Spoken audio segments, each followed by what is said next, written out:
ETF 투자 전략 세워보는 시간입니다. 오늘 이 시간은 NH 아문디 자산운용 ETF 투자본부의 김현빈 본부장과 함께하겠습니다. 어서 오세요. 네, 안녕하십니까? 네. 일단 또 한 주간에 어떤 ETF가 관심을 받고 성과가 좋았는지 알아봐야 되겠죠. 네, 알겠습니다. 일단 지난주에 외국인과 기관 투자자들, 그리고 개인 투자자들은 어떤 ETF를 좀 주로 샀는지 먼저 확인해 보도록 하겠습니다. 기관 투자자들은 코덱스 레버리지, 코스닥 150 선물 인버스를 주로 매수했고요.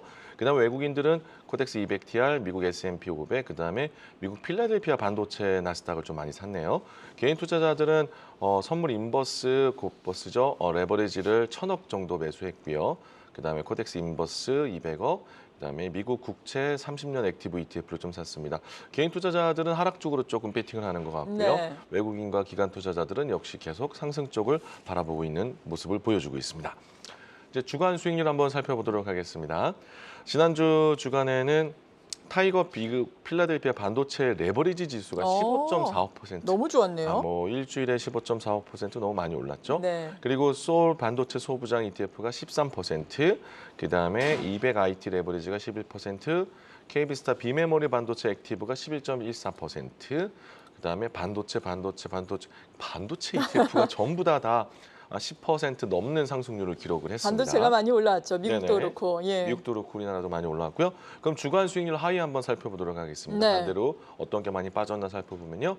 타이거 차이나 전기차 레버리지가 마이너스 8%, 그다음에 차이나 CSI 300 레버리지가 마이너스 5%, 그다음에 선물 인버스 곧버스가 마이너스 5%, 인도, 그다음에 차이나 항생, 인도 이렇게 빠졌습니다. 보면 중국 쪽이 좀 지난주에 좀 많이 하락했다라고 좀 볼 수 있겠네요.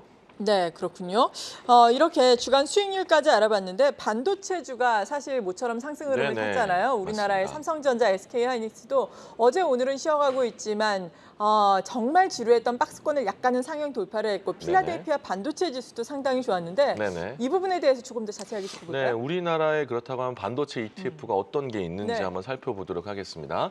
이제 국내 그리고 그다음에 이제 해외 한번 살펴보겠는데요. 국내에 투자하는 ETF는 하나로 FNK 반도체가 지금 3개월에 4%, 그다음에 KB스타 비메모리 반도체 액티브가 3개월에 13.42%, 타이거 반도체가 11%, 코덱스 반도체가 11%, 코덱스 시스템 반도체 9.5, 타이거 반도체 탑10이 7.57에서 우리나라를 대표하는 반도체 ETF에 투자하는 상품들이지만 투자 수익률은 각자 좀 틀리다라고 네. 좀 봐야 될 것 같고요. 안에 들어가는 구성 종목이 틀리기 때문에 그런데요. 그리고 이제 해외 수익률 ETF 한번 살펴보겠습니다. 해외. 저희가 우리나라에 상장이 돼 있고 해외에 반도체에 투자하는 상품은 아까 말씀드린 것처럼 필라델피아 반도체 나스닥 ETF가 상장이 네. 돼 있고 레버리지가 수익률이 좋았고요. 지금 6개월에 16% 났습니다. 그다음에 코덱스 미국 반도체 22%, 그다음에 차이나 반도체는 오히려 마이너스죠. 예. 그러니까 우리나라에 미국 투자하는 거, 차이나에 투자하는 거, 그다음에 글로벌에 투자하는 거, 글로벌 D램 반도체는 16%, 에이스 글로벌 반도체 탑4는 6개월 동안 32%나 올랐네요. 코덱스 아시아 반도체 공급망은 3개월에 10% 올랐고요. 네. 누적 수익률 그래프로 봤을 경우에는 사실 최근에 반도체 지수가 많이 반등하다 보니까 당연히 이제 필라델피아 레버리지 ETF가 예. 수익률이 가장 또 월등하게 좋았다라고 볼 수가 있을 것 같습니다. 근데 투자분들이 보시다가 그러면 반도체 ETF가 뭐가 이렇게 틀리길래 수익률이 차이가 나나 해서 그러게요. 차이가 꽤 나네요. 네, 반도체 ETF를 한번 정말 특별하게 차이 나는 두 종목을 한번 꼬집어 봤습니다. 먼저 이제 하나로 FN 반도체 ETF와 그다음에 소울 반도체 소부장 ETF, 똑같이 반도체 ETF고요. 네. 최근에 상장한 ETF입니다. 지수를 보겠습니다. 둘 다 FN 가이드에서 상장이 됐고요.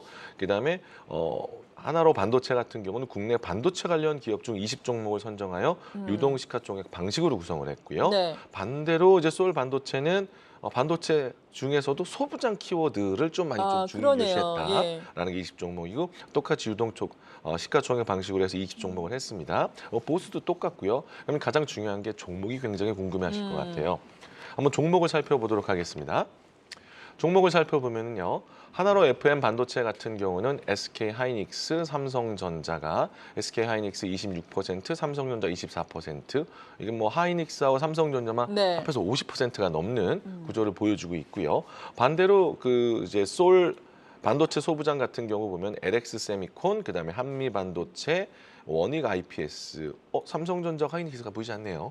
예, 그러네요. 1위부터 10위까지를 보면은 네. 지금 뭐 반도체 하나로 FM 반도체는 1위부터 10위, 뭐 LG 이노텍, DB 하이텍, 한솔케미칼, SKC, 리노공업, LG 세미콘, 동기세미캠 있는데 반도체로 이제 소울 반도체 소부장은 LX 세미콘, 한미 반도체 이런 있으면서 1위부터 10위까지 네. 시가총액 가중 방식으로 했는데 삼성전자가 하이닉스가 없다. 결국 그렇다고 한다면 이 소울 반도체 소부장은 반도체 종목 중에서 조금 작은 종목들에 투자하는 그러겠네요. 소재 부품 쪽에 투자하는 네. 상품이라고 볼 수 있겠고요. 반대로 하나로 반도체는 삼성전자와 하이닉스에 조금 많이 투자하는. 그래서 나는 반도체 투자하고 싶다고 하면 뭐 삼성전자, 하이닉스라고 네. 금방 생각나듯이 그렇죠. 그럼 여기에 투자하고 싶은다는 그 큰 종목에 투자하고 싶은 사람은 하나로 반도체 ETF에 투자하시는 게 좋으실 것 같고요. 아니, 나는 좀 부품이 좀 약한 작은 종목에 투자하고 싶다라고 하면 반도체 소부장에 투자해야 될 것 같습니다. 이전에 상장된 그 코덱스 반도체, 타이거 반도체 같은 경우는 하이닉스만 있지 또 삼성전자 또 들어가 있지 않아요. 중요하네요. 이게 섹터 지수를 구분할 때 삼성전자는 또 반도체로 들어가 있지가 않습니다. 이제 그렇다 보니까 예전 2006년, 7년에 만든 반도체 ETF 같은 경우는 삼성전자가 빠져 있는데 지금 최근에 상장된 하나로 반도체 ETF 같은 경우는 삼성전자, 하이닉스에 좀 많이 좀 투자하는 상품이고 반대로 반도체 소부장 같은 경우는 그 종목 뺐다라고 네. 했기 때문에 투자하실 때 그냥 반도체라고 무작정 투자할 게 아니라 절대 안 되겠네요. 내가 삼성전자, 하이닉스 투자하고 어차피 장기적으로 뭐 시장에 끌어올리는 건 큰 종목 아니겠느냐 네. 했을 때 이 종목이고 그렇지 않고 나는 작은 종목에 투자하고 싶다고 하면 뭐 이렇게 반도체 종목이 많기 때문에 여러분들이 한번 또 이렇게 공부를 해가시면서 여기서 또 많이 들으셨으니까 네. 그런 걸 결정하시면서 투자하시면 좋으실 것 같습니다. 그런데 반도체 소부장 ETF 같은 경우에는 상장이 된 지 얼마 안 됐죠? 네네 맞습니다. 네, 아직까지는 그렇게 뚜렷하게 성과는 다른 반도체 ETF에 비해서 내지는 못하고 있나 봐요. 아직 뭐 최근 상장하자마자 뭐 지난주 금요일부터 많이 또 수익을 냈어요. 그래서 사실 반도체 주가가 움직인다고 한다면 작은 종목도 좀 움직일 수 있기 네. 때문에 그 다음에 큰 종목 움직이는 뭐 순서로 움직일 수 있다고 한다면 이것저것 뭐 꾸준히 한번 살펴보셔야 될 것 같습니다. 네, 정말 네네. 항상 느끼지만 ETF를 투자하실 때에는 ETF가 또 어떤 종목들을 담고 있는지, 어떤 비중으로 담고 있는지 꼭 살펴보시기 바라겠습니다. 네네. 신규 상장된 ETF도 혹시 있나요? 네, 이번에 신규 상장된 ETF 중에 한번 재미있는 ETF가 있습니다. 그리고 네. 우리나라에 최초로 지금 상장된 ETF인데요. 먼저 하나로 유로존 국채 25년 플러스 ETF 살펴보도록 하겠습니다. 네. 지금까지 우리나라에 유로존 채권 ETF 상장된 적이 없어요. 그래요? 의외네요. 미국하고 뭐 특히 이제 뭐 이렇게 미국하고 굉장히 그런 쪽만 신경을 많이 썼죠. 특히 이제 미국 국채 30년 뭐 채권 같은 경우는 또 개인 투자자들이 많이 투자했고요. 뭐 금리가 뭐 5%까지 올랐기 때문에 당연히 그렇다고 볼 수 있는데 유로는 왜 사람들이 투자 안 할까 해서 아마 유로존은 아마 생각했던 것 같습니다. 네. 구성 종목은 44종목이고요. 투자 국가는 10개국입니다. 유로존에 속한 10개국에 투자하게 되고요. 미국과 중국에 이어 세계 3위의 경제 권역으로 선지 자본시장에 보유한 유로존 국채의 국고채죠. 만기가 25년 이상 초장기물로 좀 구성한 상품이라고 합니다. 그러면 어떤 나라에 투자인지 한번 살펴보도록 할게요. 국가 비중을 보면요. 프랑스, 독일, 프랑스가 한 36%, 독일이 18%, 그다음에 이탈리아, 뭐 스페인, 뭐 벨기에, 오스트리아 등등에 투자하는 국고채로만 구성이 돼 있고요.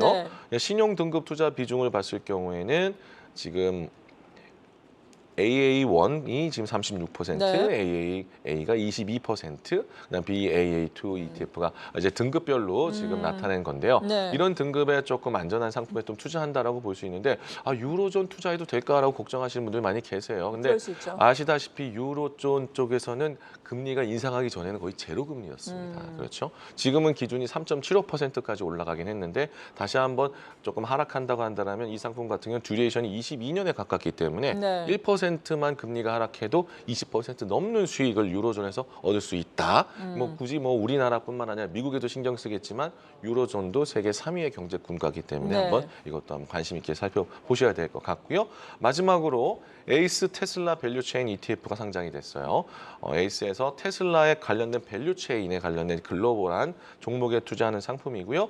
우리나라 종목의 LNF, 뭐 LG 에너지 솔루션, 삼성전자, LG 이노텍뿐만 아니라 뭐 테슬라 테슬라, 그다음에 해외에 있는 테슬라 밸류체인에 관련된 종목들을 담아서 22종목으로 지금 상장이 된 종목인데요. 이 종목도 테슬라가 앞으로 또 장기적으로 괜찮을 것 같다라고 하시는 분들 같은 경우는 한번 관심 있게 지켜보셔도 될 것 같습니다. 네, 테슬라에 직접 투자하는 것도 괜찮지만 밸류체인 또 종목들 투자를 한다고 하니까 네네. 이러한 종목들도 눈여겨보면 좋겠네요. 테슬라는 물론 포함이 돼 네, 있겠죠? 포함이 되어 있습니다. 네, 그렇겠습니다. 네네. 그렇군요. ETF 투자 전략 세워봤습니다. NH 아문디 자산운용의 ETF 투자본부 김현빈 본부장과 함께했습니다. 고맙습니다. 네, 감사합니다.